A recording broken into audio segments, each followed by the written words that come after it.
नरकों का वर्णन, नरक जो होते हैं उसमें यही सब बताया है कि कौन से कर्म करने से व्यक्ति को क्या दंड और कौन सी योनि मिलती है। दूसरे का धन छीनने वाला, पराया धन अपनाने वाला, पर स्त्री गमन करने वाला, जीव जंतुओं को मारने वाला, अपने बल का, शक्ति का अभिमान करने वाला, इन सब के लिए नरकों का विधान है।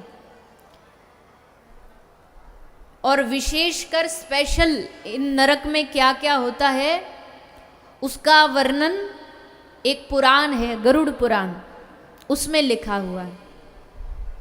मृत्यु के बाद जब किसी की मृत्यु हो जाती है ना, तो जब 12 दिन होते हैं तो किसका पाठ होता है? गरुड़ पुराण का पाठ होता है। तो पाठ किस लिए सुनाया जाता है? वो पाठ इसलिए सुनाया जाता है कि भैया जो गया सो तो गया, पर अब जो बाकी बचे उनको ये सुना दो कि ऐसा ऐसा नरक होता है, मरने के बाद ये मिलता है, इसलिए सावधान हो जाओ, गलत काम नहीं करना। पर हम सुनते हैं गरुड़ पुराण बैठ के।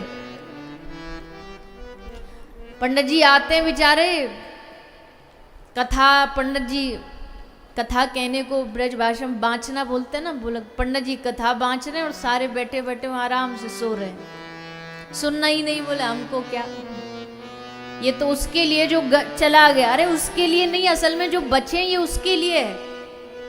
जैसे कुछ चीजें हमने ऐसी सिद्ध कर दी है, जैसे एक शब्द है राम नाम, राम नाम सत्य।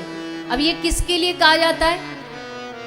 हमने बोल दिया कि जो मरा है उसके। अब किसी के ब्याह में राम नाम सत्य बोल दो ना तो डंडा लेके मारेगा।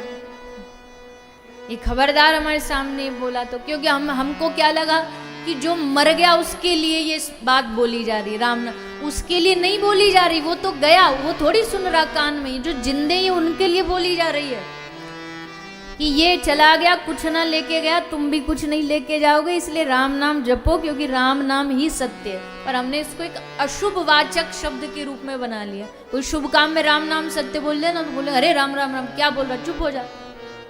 अरे इसमें अशुभ क्या, ये तो दुनिया की सबसे बड़ी सच्चाई है कि राम नाम ही सत्य है, बाकी सब असत्य है।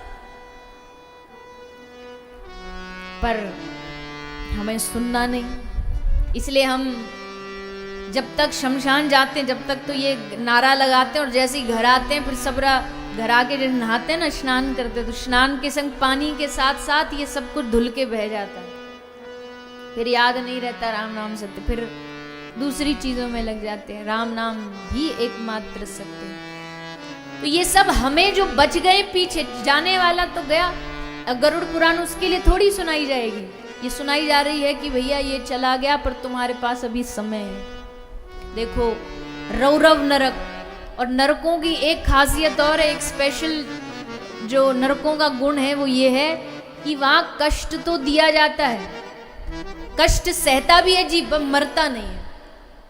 उसका सर भी धड़ से अलग काट दो ना तो सर तड़पता रहेगा, धड़ तड़पता रहेगा, पर मरेगा नहीं। ऐसा उस नरकों का विधान भगवान ने बनाया। वो बने इसलिए कि यहाँ कष्ट भोगे, बस मरेगा नहीं, तड़पता रहेगा, तड़पता रहेगा, खूब तड़पेगा, चीखेगा, चिल्लाएगा, पर उस समय सुनने वाला कोई भी नहीं होगा। इसीलिए भगवान ने, शास्त्रों ने हमें ये ग्रंथ दे दिए, भागवत दे दी, गरुड़ पुराण दे दी, रामचरितमानस दे दी, जिसको सुनो और सुन करके फिर कोई भी गलत आचरण हो उससे बचने का प्रयास करो।